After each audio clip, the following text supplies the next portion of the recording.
and we have the car in its original glory, back to how it was. I've had it wrapped for 2 years out of the 3 that I owned it, and I think I should have removed the wrap a year earlier and enjoyed this deep, beautiful yellow color. Now that I'm selling it, I feel a bit sad because it's a very beautiful car. But it's time for it to go, and I will explain that in a bit more detail. This particular one I was planning to keep for the rest of my life, or rest of its life, whichever one, and therefore I preserved this car as much as I could.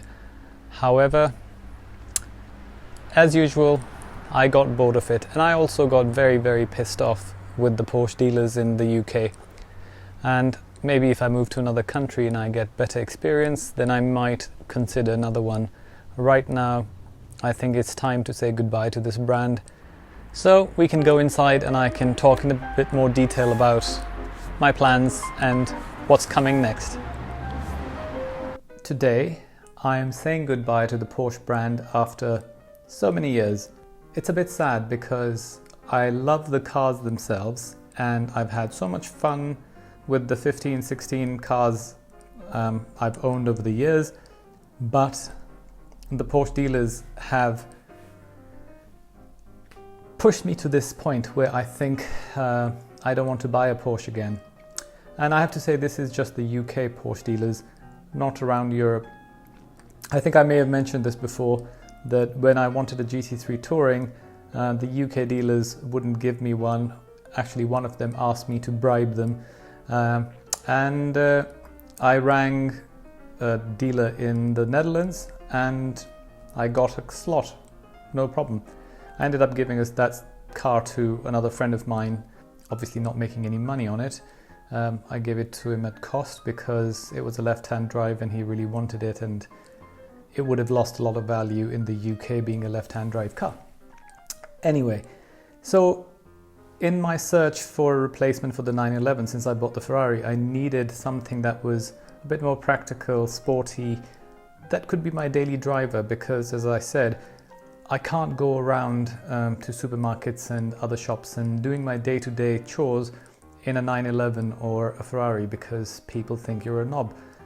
And it's not so much about people, because I can say, yeah, I can ignore the people and what they think, which is fine, but it's also about putting excessive miles on these cars because they devalue the car when you're not enjoying it, and then obviously not pushing the engine hard enough because you're constantly stuck in traffic and doing your day-to-day chores around London. I went back to the Porsche Centre West London and I said, this is the last opportunity I'm giving you guys to keep me with the brand, because I've had so many issues over the years and I personally feel that I've been robbed, because I've lost tons and tons of money over the years with Porsches. Doesn't matter what people tell you, that Porsches hold their value and they're really good, and the car is for free and you buy it at X price and you sell it for the same. Not true. There is yet a car in my life, especially the Porsche brand, that I can say I have sold it for what I bought it for. I have always lost money. People will give you all kinds of reasons and arguments, but I've bought cars privately, I bought cars from independent dealers, I bought cars from the main dealers, all of them. Every time you lose money. If you buy a low mileage good car and you use it properly, you lose money. So yes, I understand cars are not an investment, but at the same time, when people tell you that Porsches are amazing to own, not true. So I said to these guys, okay, I want to get a Macan Turbo. You have one that I like, so how about you give me a part exchange value for my car? Now my car is a 991.1 GTS. They came up with a figure that really boiled my blood and shocked me. They had a 2014 Carrera S, just a basic standard Carrera S 2014 with more miles than my car. And they were offering me £15,000 less than what their car was advertised for. For my 991.1 GTS, that is fully loaded to the max. And I was like, you know what? This is it. This is the last straw on the camel's back. No more Porsches. Enough of this brand because you guys are just thieves. And they gave me this long story of, we have to put 2 years of warranty and we have to bring it up to Porsche standards and blah, blah, blah. Seriously, if you want to make £25,000 out of my car, that is not fair. If you wanted to make £5,000 to £7,000 because I understand you're going to spend £2,500, £3,000 max because my car is in top nick. So I could understand that you're running a business, but if you want to make £20,000 or £25,000 from my car, then you're just really ripping me off. Anyhow, so I decided that it's time to let this brand go and look at other brands and other cars. Whenever you ask people, especially people who are car enthusiasts, and say, how much is your car worth? They'll always give you the list price, the retail price. You ask them, what's your fuel consumption like? They'll always tell you the book fuel consumption. Now, if you ask them anything, they will give you the figures that is quoted by the manufacturer. And it's all because no one wants to lose money on their cars, and they'll give you this amazing story just to hype up the brand, when in reality, the cost of ownership of any sports car is really expensive, and they all depreciate really badly.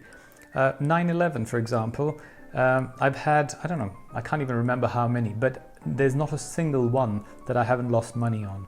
I've always lost money on them. So when people tell you that they're good cars to buy, they are lying because they just want to keep that prestige of the brand, the hype, because they're so afraid that if they say anything negative, it will impact the brand, it will impact the price of their own car.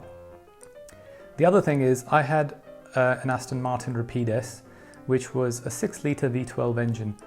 So a normal person would assume that that car is a fuel guzzler. And the Porsche, on the other hand, is a 3.8 6-cylinder, and the fuel consumption of the Aston Martin and the Porsche is exactly the same, because a bigger engine, more torque, more power, less revs, so you get going very quickly at very low revs because they're 12 cylinders firing, and you don't rev the car, whereas with the 911, to get any kind of power out of it, you have to rev it. The sound it produces at higher RPMs, so you end up revving the car more. Overall, my fuel consumption, even if I drove it very nicely, was the same as the Aston Martin. So when people tell you, oh, they're amazing on fuel and all that, bullshit. I thought I should make this video because over the years I've realized that I've been arrogant the way I looked at other cars, and I owned all these Porsches and I thought, oh, Porsche is the best car to have, and I completely ignored all the other brands. The one example was when I test drove a Ferrari, and I realized how amazing it is, how it's so much better than the 911 in so many ways. But because I was so brainwashed and programmed, and advertising and Porsche Club and all that, you just have this arrogance, is the only thing I can think of, about your car and your brand that you follow. It's kind of a cult. I would say that when you become a Porsche fan, it's just there, you just ignore everything else. So I'll make another video of the car that I bought to replace the 911, and it was a complete surprise. I went to look at something completely different. I saw one of those cars parked in that dealership, and I thought it was very beautiful. So when I sat down and the guy went through the various specs of what the car had and what the total price was, I was completely blown away, because I pay twice as much for a car and I don't get half as much stuff in it, and this car was amazing. So I went and test drove one. Obviously the one they had didn't have all the things I wanted. I managed to find another one at another dealership which had every toy under the sun that you could want. I'll make a detailed video of that car because I think it requires full attention. But this video is just about saying goodbye to the brand that is called Porsche, and to new things and new cars and new adventures. And if anyone's watching this who's interested in cars and wants to do what I've done, don't. Cars, you lose tons and tons of money. I've lost a few £100,000 I could safely say I've lost about 250,000 pounds in the last 10 years on cars. I think when I say it out loud, it makes me feel sick because it's stupid, but you don't feel it or you don't think about it. I know you feel it, but you don't think about it because you're losing 10,000 here, 15,000 here, and it feels like, okay, I've had this car for a couple of years. This is what I should have expected to have lost. So you kind of justify it to yourself. But I could have bought a flat somewhere or a country house somewhere for that money. So really think through, why are you buying the car? Is it because you love that car so much? How long do you want to keep it? What's your cost of ownership? These finance plans, they make you believe, and they lie to you, telling you that, oh, because you're financing it, you're not going to lose any money. Well, who is going to lose the money? If you're not going to lose the money, is the dealership losing money? No. Is the bank losing money? No. So who is? Because the car is going to devalue. But they tell you, no, don't worry about it, because at the end of it, there's a balloon payment and there's a final agreement. And if you don't like it, you can give the car back. Basically, you are renting the car for that period and all that rental money is lost. So anyway, I just wanted to share with you guys my thoughts on the Porsche brand and the Porsche dealers in the UK. So goodbye and good luck to you. Thanks for watching.